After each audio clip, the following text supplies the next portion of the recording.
Before we begin, please enjoy the special introduction by Elizabeth J. Coleman.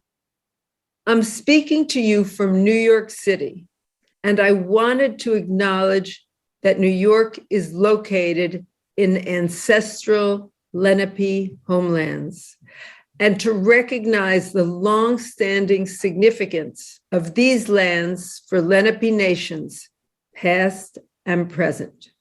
Michael Craig Palmer, whose photographs appear alongside my poems, and I know that historical awareness of Indigenous exclusion and erasure is critically important, and we are committed to working to overcome their effects in our own small way with our book, Hudson Valley Autumn. When we began this project, we wanted our words to pay homage to the original inhabitants of the Hudson Valley before they were driven out. And the titles of all but one of the poems reflected this deep reverence. The Lenape words we intended to use in these poems are from the Lenape Talking Dictionary, www.talk-lenape.org, hosted by the Delaware Tribe of Indians in Oklahoma. We are deeply grateful to the tribe for their kindness in allowing us to use words which for eons were those spoken in parts of New York, New Jersey, and Pennsylvania to describe its beauty. The Hudson Valley was home to Muncie dialect speakers. In the end, we decided to use the Lenape terms only in a special edition for the Delaware tribe at the tribe's request as a teaching tool to help bring back their indigenous language. We will also make it available to any other Native groups that ask. The edition with the Lenape titles will not be available to the public because we are not Indigenous Americans and do not feel it is our place to use this language publicly. Any profits from the book will be given to the Delaware tribe.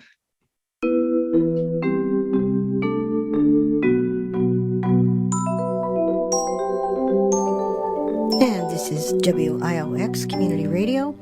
I'm your host of Planet Poet, Words in Space, Sharon Israel, and I'm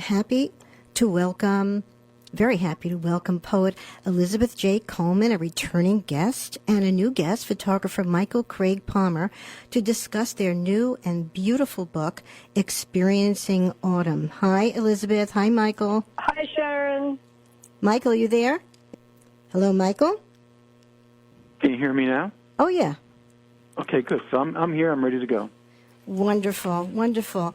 And I'm going to read both of your bios, and I just want to, we had a little glitch here, but we're here now, and with Elizabeth J. Coleman and photographer Michael Craig Palmer to discuss their new book, Experiencing Autumn.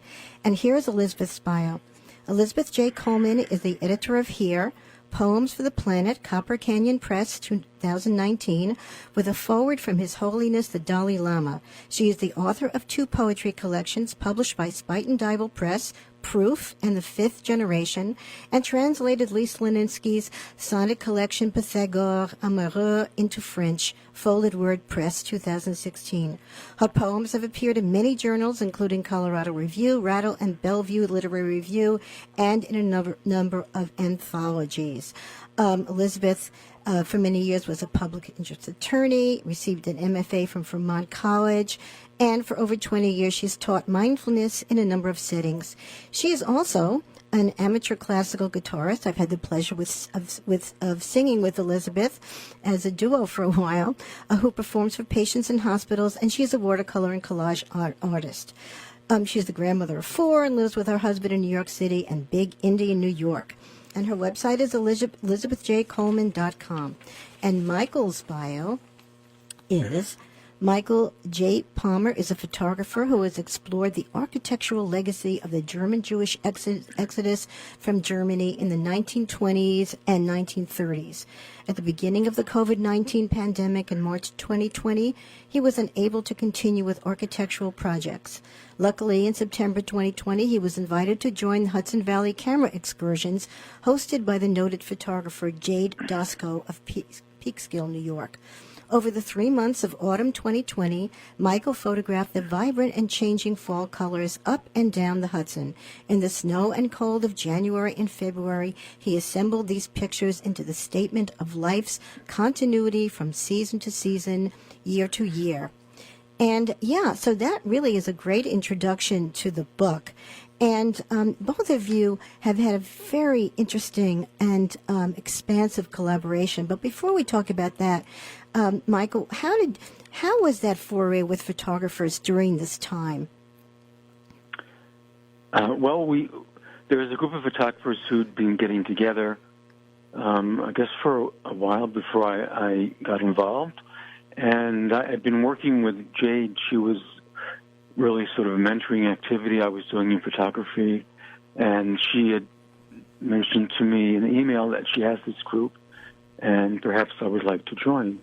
And since I'd been sort of sandbagged in my apartment for months by that point, and I really hadn't gotten out to see human beings and talk with them face to face, I jumped at the opportunity to do this, and Jade set it up, and there was about maybe 6, 7, or 8 of us, and Jade would pick locations along the Hudson, outdoor locations, giving times, and we'd meet once a week and spend a few hours walking in these really parks themselves or park-like places and taking pictures. And every few weeks we get together on Zoom and compare the work we've done. Wow, that makes it so rich to transform the isolation. I noticed that in the book, Michael, you put a gazetteer. I don't know if I'm pronouncing that correctly. Locations of photographs. And could you just tell briefly what area you've encompassed in your book? Okay, well, the pictures in the book come from basically 4 different locations along the Hudson. The one that's the most northerly is Hudson, New York, and the one that's at the opposite end of the river is in Ramapo Township, also in New York. Most of the sites were on the east side of the river, and Ramapo is on the west side. So we were at Hudson, Millbrook, which is about midway between Hudson and New York City, and Cold Spring, which is a little bit further to the south, and then Ramapo. Ramapo was really just me and my own. The group wasn't there. And that was the final location for the pictures in the book. Okay. Elizabeth, would you read one of your poems from the book called We Experience Autumn? Yes, I would love to. So the book, a number of the poems in the book have their Lenape, their original indigenous American names for the plants or for the experience. And the first poem in the book is Chacokenamina, which means we experience autumn. Chacokenamina. You didn't know their names when you began to place fall flowers gently on gray ground. Didn't know you'd set hues cool to warm. Colors more beautiful this year, you note, as you whisper names into the air. Common chicory, calico aster, dandelion, peppergrass, wild clover. That's Elizabeth J. Coleman reading her poem, We Experience Autumn, which is the titular poem of the book, We Experience Autumn. And that's the English title, and I will not attempt the Lenape title. You did it very beautifully, from what I could hear, with Michael and Elizabeth. And it just sets the tone. It just transports the listener or the reader into a very special place And when you say to place fall flowers gently on gray ground, that's a beautiful line, Elizabeth. And you're welcome. And it brings us to a discussion, Michael, of your construction of the photos. And can you talk a little bit about that gray ground? Yeah, so what I used as a gray ground was gray background paper for photographers. So it's very common for photographers in a studio situation to use rolls of gray paper to give sort of a neutral background to whatever the subject of the shot is. And I was working in the field here. All these photographs were taken outside. One of the things I wanted to do is use the actual light of the location. At about the time, I had picked up this plant material as the light for the photograph. And so these photographs were taken outside, and I wanted to separate the material that I was photographing from the grass or the sidewalk or the parking lot where I was taking the picture. So I used the gray photographic background paper to do that. And it's a beautiful construction. So in different lights, the gray must look different in every photo, in a way. Yeah, well, right. You're absolutely right, Sharon. So as time went on, the paper got a little bit aged, and you can notice that on some of the pictures. And also, I was shooting in different light, and since the gray was a very neutral kind of gray, yeah, it would pick up the notes in the light that was ambient in that spot, and contribute those to the photograph. Thank you, Elizabeth. You mentioned the you in the poem, and could you describe? You have told me, and it's so interesting that the you. Explain more with who the you in the poem is. Well, the you is the photographer. Mm-hmm. It's the book is a conversation between the photograph and the poems. The poems are responding to photographs, and I suppose, in a sense, now that you asked that really interesting question, it's also a conversation between the photographer and the poet. And so when Michael asked me to do this, I wanted to understand his process. So in the poems, I try to reflect what we're seeing and what he's done. So it's both a conversation with the process and the plants themselves. And the photographer is a very complicated relationship. Yeah, it is. It takes, and it sort of draws you into the poems and the photographs, and you're really conscious of sort of a destruction of the fourth wall in a sense, because you're talking to the photographer. There's also another aspect to this collaboration, and I think that's with the Lenape language, the Lenape people. And you, in the book, as you do with the title, all the poem titles are in English and Lenape. Could you talk about that collaboration? Yes, that was really exciting, and we did not expect that when we began. Interesting.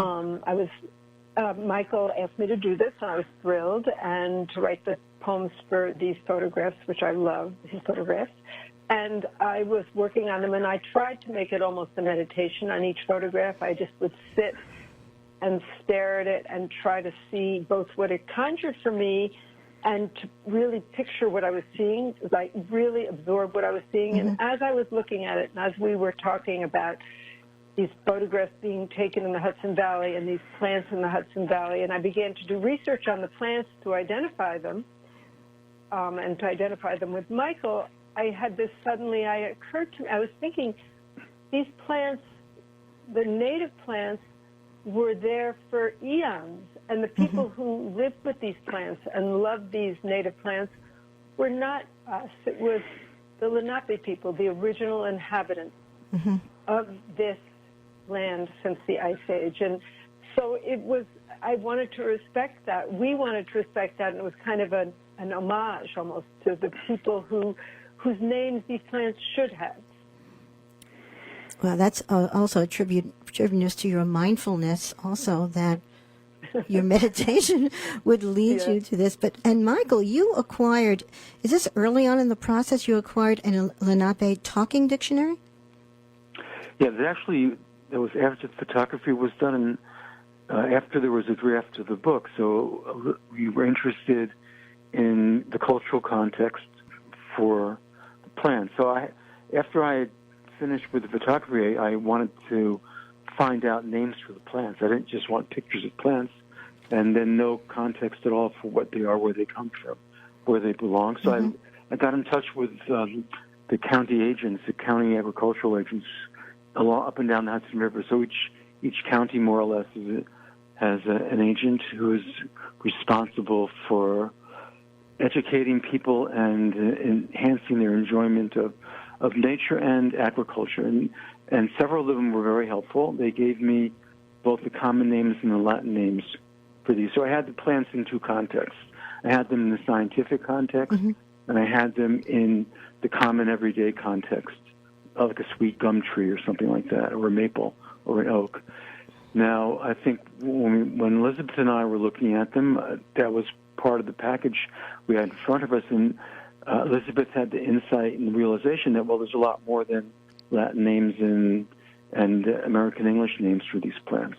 Right. These plants were there before settlers came from Europe, and we need to recognize that and bring that into this book as well. And she was really instrumental in making me aware of that. So I started looking for sources where we maybe could learn something about the indigenous Americans' naming or use of the plants. And I found a professor at Colgate University upstate named Chris Vesey. He's a professor of religion up there. He was very helpful, and he pointed out that this dictionary existed and gave me a link for it, and I shared it with Elizabeth. And that was the starting point for bringing the Lenape into the work. It's sort of in the middle of your journey and the beginning of the collaboration in a way. But I'm also fascinated that Lenape must be as old or older than Latin. And, in that context of historical lineage and age. So I find it so interesting that there are 3 lines of identification and 3 lines of collaboration in this book. And it's a very small gem of a book. I think there are 12 poems and 12 photographs, if I'm not mistaken. I think there might be only 8 photographs. 8. I'm sorry, 8. Yeah. And but it contains worlds, and it's I think a profound gem of a book. Elizabeth, and Michael, you had talked about the journey of getting the dictionary, etc., and then acquiring permissions. How did you, Elizabeth, come to think that you need to acquire permissions from the Lenape? I became aware. So Michael, we had this idea, and then Michael found this fabulous resource, and we sort of began to work with these titles. And then we began to realize from the kind of cultural conversation that we didn't want to be involved in any kind of appropriation. Mm-hmm. Could you explain what appropriate? Could you explain briefly what appropriation is? Well, it would be to take as ours something that doesn't belong to us. I think there's a great sensitivity to people whose forebears, in a sense, I suppose my forebears weren't here, but who the people who invaded this land, really, and took the land away from the indigenous people to take away the language, too. I mean, the language, taking away land and taking away language and really exiling people and, to some extent, killing them, and then to use the language is kind of a further further violation. So could you both... Go ahead. Yeah. Sorry about that. Could you retrace the journey of getting these permissions? Yes, it was thrilling. So Michael and I did this together, and it was actually one of the most... It was a thrilling part of this book. There were so many thrilling parts of this book, but this one was really exciting. So we had this understanding. There were those who helped us along the way And Michael and I found people. I think Michael really got hold of Chris Vesey, who did this really fabulous dictionary. And then I got in touch with Cedric Woods, who's the director of the Institute for New England Native American Studies at the University of Massachusetts in Boston, who has an indigenous heritage. And Michael was able to get in touch with Susan Taffy Reed, who was at Dartmouth College, who introduced us to the Muncie dialect. And we learned that this part of the land was really, we think they spoke Muncie as a dialect of Lenape. And that's Munsee, correct? Yes, that Okay. was the Muncie dialect. But for a while we were looking to figure out the Muncie terms, but learned that there isn't really a record of that. And the Lenape really is the dictionary. So we got in touch with, let's see, I think it was Cedric Woods, wasn't it, Michael, who put us in touch with Bonnie Hartley, who's the Tribal Historic Preservation Manager, and Heather Bruegel, who's the Director of Cultural Affairs at the Stockbridge Muncie community. Wow. And we told them what we were trying to do and our concern about using Lenape, which was not the dialect spoken in this area. And they said there was no equivalent to this Lenape dictionary, and they thought using Lenape would be fantastic because that was the essential language and the person we needed permission from. But we needed permission because this is not our language. Yes. And by the way, Susan Taffy Reed and Cedric Woods and Heather Bruegel and Bonnie Hartley all thought this, they loved the book and they thought this was a great idea, but they said we did need permission from the Delaware tribe in Oklahoma, which were the original people who really had kind of custody of the lineage. Those were the people whose permission we needed. Wow. So I got in touch with Curtis Zuniga, who's the Director of Cultural Resources there, that department, and he was kind of very enthusiastic about the project. And all along, everyone's feeling was that this is a language that is no longer living. The last people who spoke Lenape and the Muncie dialect are not living.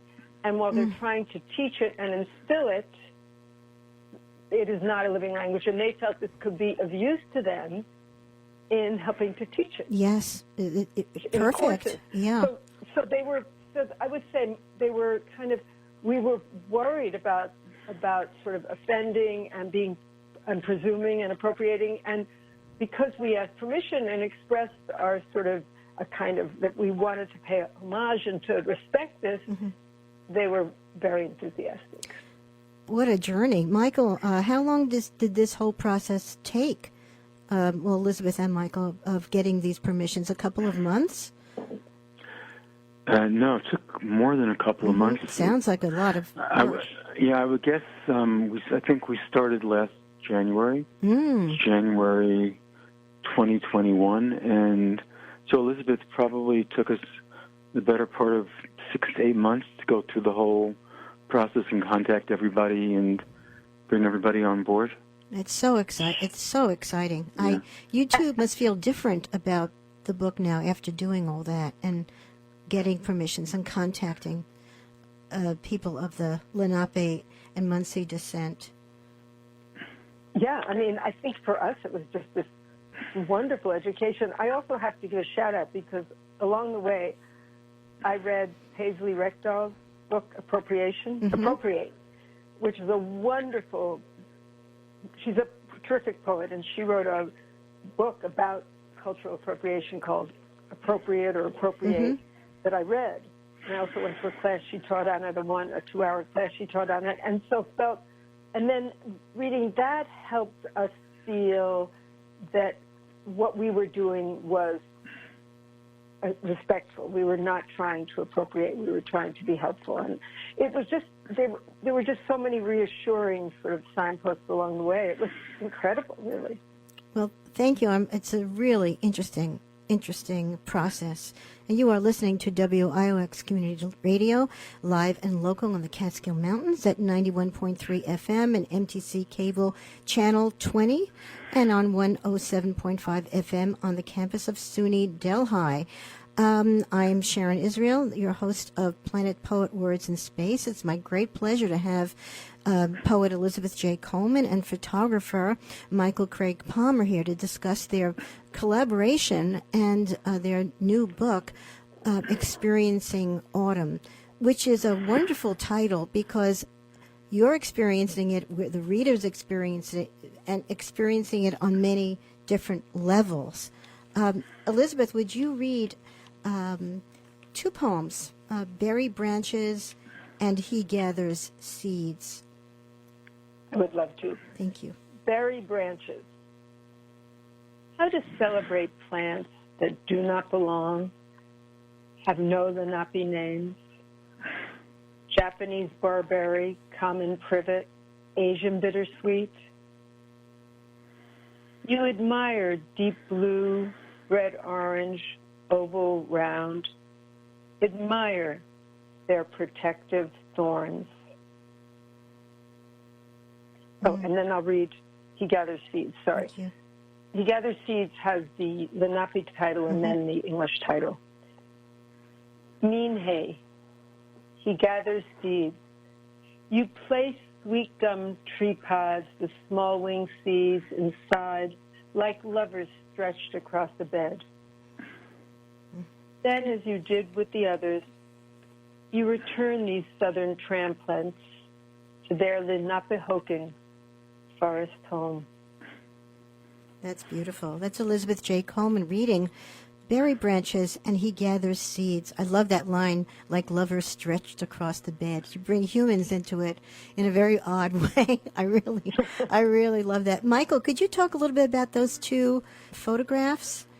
I know. Yeah. They the Berry Branches has only English title because it's invasive. Did you know that at the time about these different plants?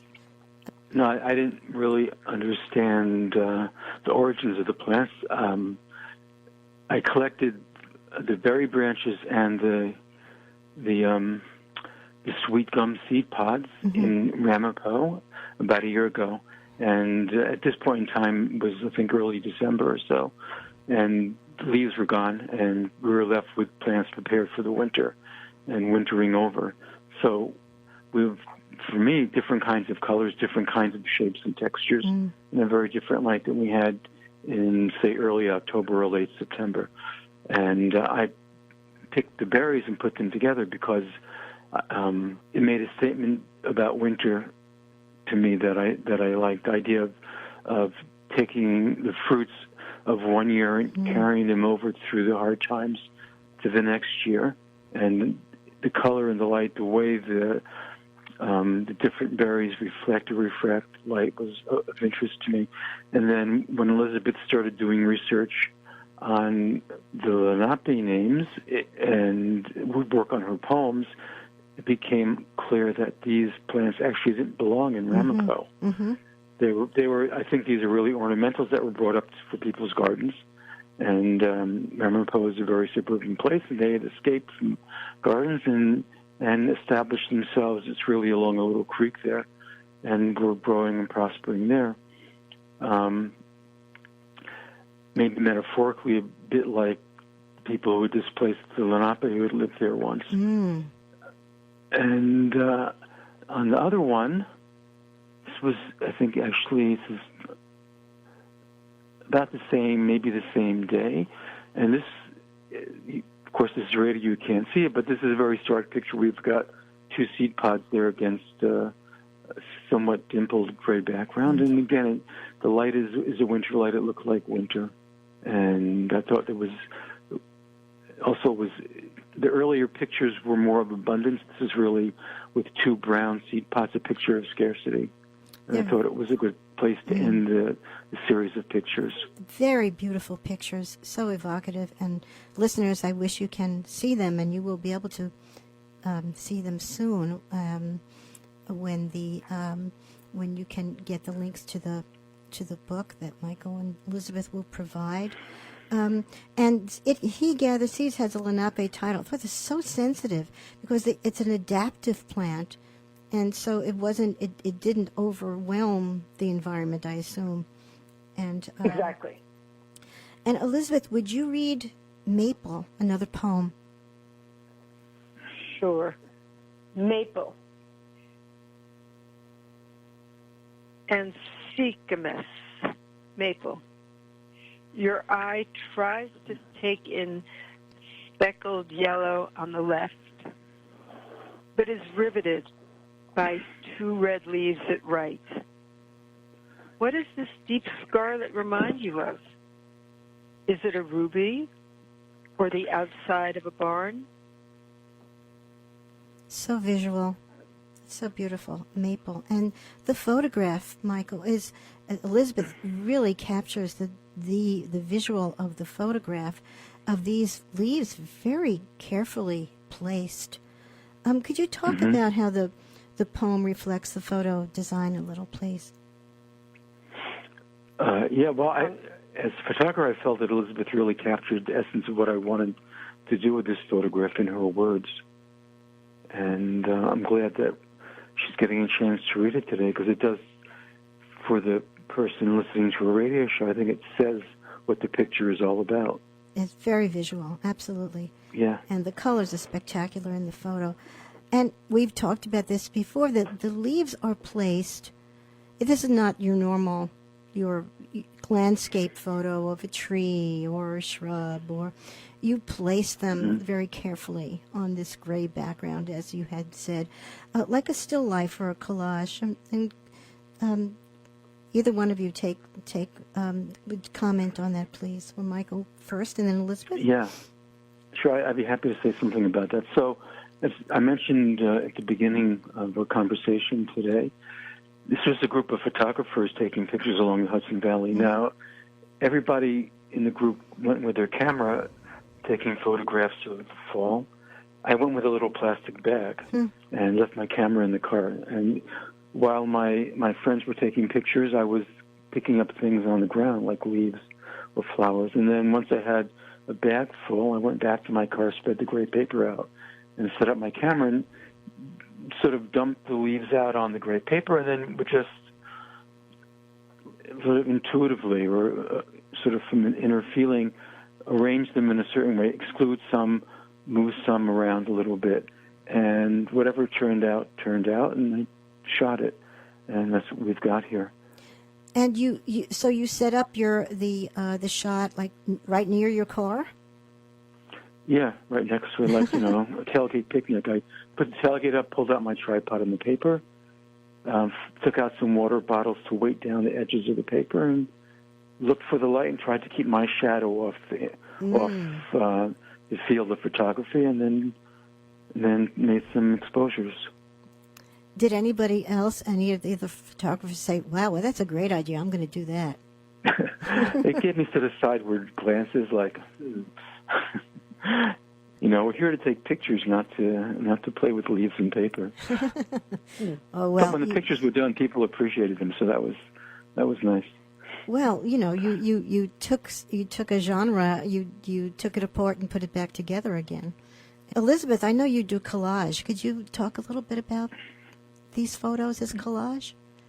Well, yes, thank you. That's a great question. And also, one of the things that's really interesting is that like every picture, you had mentioned it earlier, Sharon, you had picked up on that the gray ground is different in every picture. And one of the exciting things about the gray ground in this picture is that there's light coming in from the lower left-hand corner. There's shadows on the picture, which are part of the picture or collage. And by now, as I understand it from Michael, the gray paper is not as new as it was when he began. So there are these kind of stunning wrinkles in the paper so the paper takes on a very natural kind of aging look, which I think adds to the depth and beauty the more you look at it. I think it's a beautiful collage. It's also kind of an I suppose there's an abstract, it works as an abstraction too. What really interested me in trying to picture it was one, again, there's a you in the poem, which is talking about to the poet, and also to really see the leaves. I mean, it's a bunch of maple leaves. They're different colors. There are different stages. And the ones at the lower right are this stunning ruby color, which you can really focus on. And then at the top left, there are this speckled yellow, and then these kind of lighter hued orangey reds on the left. And then the other piece is these dramatic sort of leaf stems. So it's both minimalist in a sense, but it's also very rich. A totally different way of looking at things. If you looked at the tree with the leaves on it, you would not be able to individuate them or see them. It's almost like a reader, Michael. It's like a reader reading a poem, and a good poem has the reader interpolate or think during the process of reading. The poem offers a framework for the interaction of the poet and the reader, and you do that with these photographs. Yeah, Sharon, you used the word individuate. I think that's really a good word, because I did have in mind as I was doing this that I was interested in leaves, not trees, not landscapes. It was sort of the basic element of autumn that I wanted to pull out and isolate, and I'm glad that's communicated in these pictures, particularly in this one. Yeah, and it makes them more modern. Very modern. They have a modern art quality to them. I don't know that much about photography. From my experience, they seem unique, and with the poems, doubly so. And also the gray paper. I mean, paper is the result of an industrial process, which is modern. And the nature has been, you have been manipulating the nature and reprocessing it in a way. And I also think the poems reconstruct nature. Can you talk a little bit about that, Elizabeth, if you agree with me? I'm not sure exactly what you mean, reconstruct nature. It's sort of like in your poem, which I didn't read, if you could read that also, Mountainous, where you can see a mountain, you can see the landscape. Yeah. In your poems, the landscapes come alive again. Right. Yes, I think that's right. It sort of puts them back in, the poem puts them back in nature. Into context. In a way, yes, it takes them out of it, because it reminded me of barns. I said, yes. I say that was like a barn, because that's what I thought of. So in a way, I took them out of the context to a metaphoric or an image. That's true. And then I put them back into the landscape. So I suppose I'll read Mountainous. Right. But Elizabeth, could you read Maple one more time for our listeners? I would love to. Thank you. Yes, I love reading it, and I love reading the Lenape. It's so beautiful. Unseekemus, Maple. Your eye tries to take in speckled yellow on the left, but is riveted by two red leaves at right. What does this deep scarlet remind you of? Is it a ruby? Or the outside of a barn? Beautiful. And so should I read... read Mountainous for us, yes. Okay, sure. Ochuwike, Mountainous. May red maple, American elms, hornbeams live long in harmony among mountains, Devonian and Mississippian rocks. Fall forest smells are tawny, full of hope. Scent of terpenes, isoprenoids, scent of pine. Beautiful words. They're all wonderful. And Michael, could you describe the photograph that Elizabeth wrote this Mountainous to? Sure. There's a piece of gray paper. It's square. It has little mountains on it, you could say. And sprinkled across the mountains on the gray paper are yellow leaves and red leaves, and some that are sort of transitioning from yellow to red, and a couple of brown ones too. The leaves, some leaves have a spade shape. Some of them are like a maple, I don't know what to call it, trefoil, sort of a tri-lobed leaf. And that's about it. That's the picture. And you mix the leaves are in the center, and the gray is on the perimeters. Yeah. And you mix the leaves. You mix the species together in this picture. Yeah, I was looking at the colors and the shapes of the leaves and the textures, and not really looking so much at the species. Mm-hmm. As I mentioned, my process was just to carry a bag. I'm not a botanist. I'm not really good at naming trees. I know a maple and an oak, and I don't know what a hornbeam is. I got that when I spoke to the county agents. Mm-hmm, mm-hmm. An American elm, I might recognize that. I might not. So my collecting was about shape, color, and texture, and when I arranged things, that's what I was looking at. That's great. You don't have to be an expert to really understand the essence of something. Yeah. Elizabeth, would you read A Leaf Fell? Sure. Can I just say one thing about this? Please, we have that time. was exciting to me about mountainous?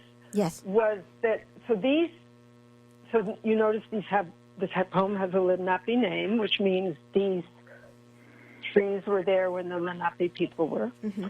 And they were there together they've lived in harmony for a really long time. And so I was thinking about harmony, and I was thinking about, I'd been sort of upset by the berry branches, which mm-hmm. had invaded, and that whole question. And I was it was like a prayer almost, that may they live long in harmony. Mm. And they've been there for eons. I mean, Devonian and Mississippian rocks are the super oldest, ancient. yes. So it was a poem about hope, in a sense. Could you read it again, please? Don't forget, yes. Sure, and in a dark time, in the time of the pandemic, mm-hmm, it was a poem mm-hmm. about hope. Mm-hmm. Ochuike, mountainous, may red maple, American elms, hornbeams live long in harmony among mountains, Devonian and Mississippian rocks. Fall forest smells are tawny, full of hope. Scent of terpenes, isoprenoids, scent of pine. Mm. It's I love that forest smells tawny. What an interesting word for that. And in the Catskills here, I live in Roxbury, and about 25 minutes away is the town of Gilboa, and it's very small, but it's known because it has an extensive collection of Devonian rock. And a strata that was found in a quarry, I believe. And they're like almost 400 million years old. And for a time, they were just sort of scattered around. You could just go and sit on them if you wanted. Now they're in a little museum. But there's sort of a casualness up here to age, to the ancient, the primordial. I kind of like that. I find that meaningful in this book also. I mean, it's not casual at all. But there's a causal relationship of all the aspects of this book.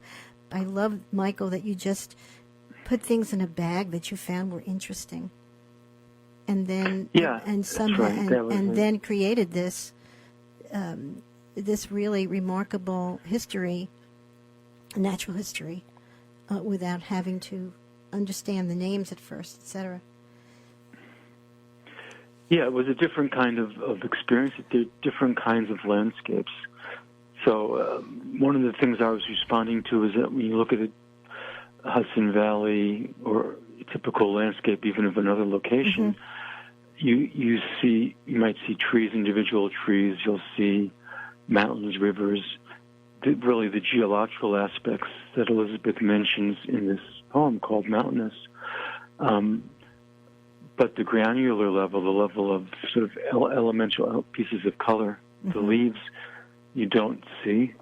You just sort of see them put together into the bigger image. And I really wanted just to drill down to that level of the leaf, isolate it from where it was, and look at it and let other people look at what a leaf is. In fact, one thing that fascinated me here is that every leaf was different. So like each person is different. When you look at the collection of leaves, and you can identify and see each leaf, you can see that, gee, these really have a personality. Each one of them is different than every other one. It's not the same. So if you're out there looking at somebody with a leaf blower blowing thousands of leaves or more into a pile and vacuuming them up, you lose that idea that each leaf is an individual. But let's stop and think about that for a second. They are. Oh, that's great. Thank you. Elizabeth, would you read A Leaf Fell? Sure, I'd love to. Thank you. Penipakile, a leaf fell. Mangled hickory, sugar, maple, red and chestnut oak. What but leaves become more beautiful as they die? If trees speak, do leaves as well? That's Elizabeth Coleman reading A Leaf Fell from the Book of Poems and Photography, Experiencing Autumn. And I was struck by the fact that as a still life, they're also memento mori, which means remember you must die. But it is, the fallen leaves are so symbolic, traditionally and deeply symbolic. And is aligned with the beauty of autumn. Would anybody like to talk about that briefly? What but leaves become more beautiful as they die? That line? And the beauty of autumn as opposed to another, which just ended because solstice had just occurred right now. In terms I just was struck as I looked, like, really, what else does become more beautiful as it dies besides the leaves? That they are so, the colors that Michael captures here are just so vibrant and rich and beautiful. And it just raised this question for me that I love thinking about. They're sort of ecstatic in a way. The colors are ecstatic in their way. We're running out of time. It's been such a beautiful show. Thank you. What are your upcoming events? I know we're struck with Omicron right now. Can you talk about what you'll be doing for the next few months? Yeah, for this project, sure. In February, I think it's February 15th, we're doing a Zoom presentation for the Gardner Library in Ulster County. And so that's coming up in the medium term. In the long term coming up, we're working with an institution called Historic Huguenot Street in New Paltz. And they're setting up, I guess you'd call it an exhibition or an event around the Lenape language, and using this book as a centerpiece of that to show something about Lenape life and the Lenape language that describes that life.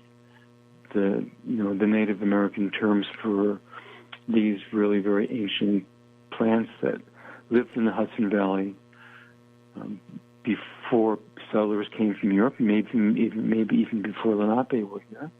But the Lenape language and how it works with these leaves, and they teach Lenape to people at Historic Huguenot Street, and they were hoping that they could get some of their students to write poems in Lenape, using this book as a starting off point or inspiration for people who might want to write in Lenape.